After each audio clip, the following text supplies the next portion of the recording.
Okay, so here we are. Just received a piece of boxed rocking horse poop from the UK. And we're going to open this. Hang on a minute. Can you hear that?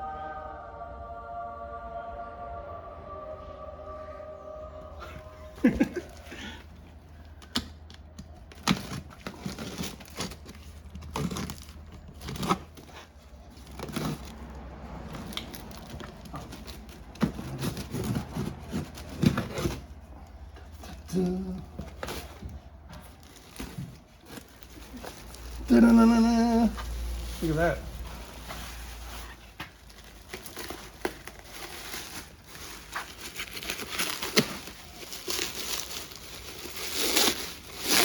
So they wrapped it, packed it quite well. Oh, mate. Look at that, rocking horse. And that goes in there. Goes in under there. But we're going to get in and clean it up beautifully. And I saw on the pictures it had a couple of little cracks that need to be welded. But I really I'd almost given in and thought I'm going to have to work out how to get my guys at work to 3D print this and to somehow get the pattern or get someone to photograph it so that we can model it and then 3D print it.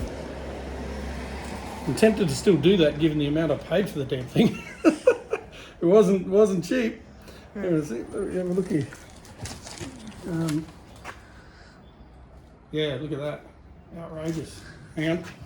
I'm going to cover up my name and stuff, but I'll put this here. Because postage to Australia was just ridiculous. Look at that. eBay cost me £71.99, which is great because I actually put in a bid for £88 because I missed out on one before, but now I won it on that bid. But look at the postage price from the UK. What a killer. So this little piece of plastic cost me £181. There's plenty of people out there thinking, you're an idiot. But I'll tell you what, since I've owned the bike in the last 3-4 years, we've seen 2 original huggers come up for sale, and I've got Harry Smith, who is the rocking horse whisperer in the UK, that found the one before this and then identified this one. And I'd be surprised in the next 12 months or 2 years whether another one comes on the market. So they're just as rare as.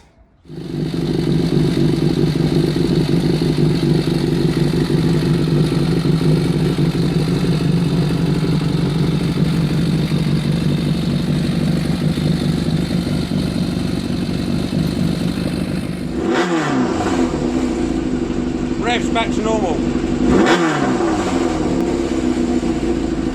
Wrapped it.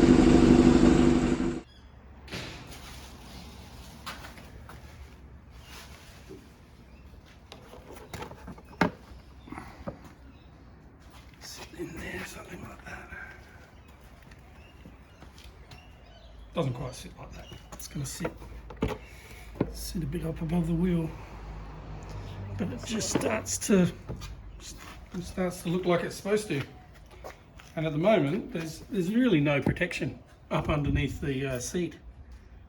You know, for anything that's flinging up there, it's just going straight up in there and into some of the cabling. So the hugger will fix that. Very good.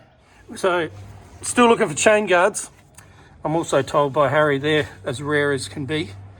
But we're one step closer to triggering probably a full restoration of the bike as soon as I can afford to buy another one to get around on. Oh, we've got the Ducati over in the corner, but and the little Honda, that's a bit small for me. So need something a little more similar to the ZXR because I enjoy a muscular inline 4 to get around on. Anyway, this is very, very exciting. Can't wait to tidy it up, sort out the lugs, and get it on the bike. Yes, fantastic.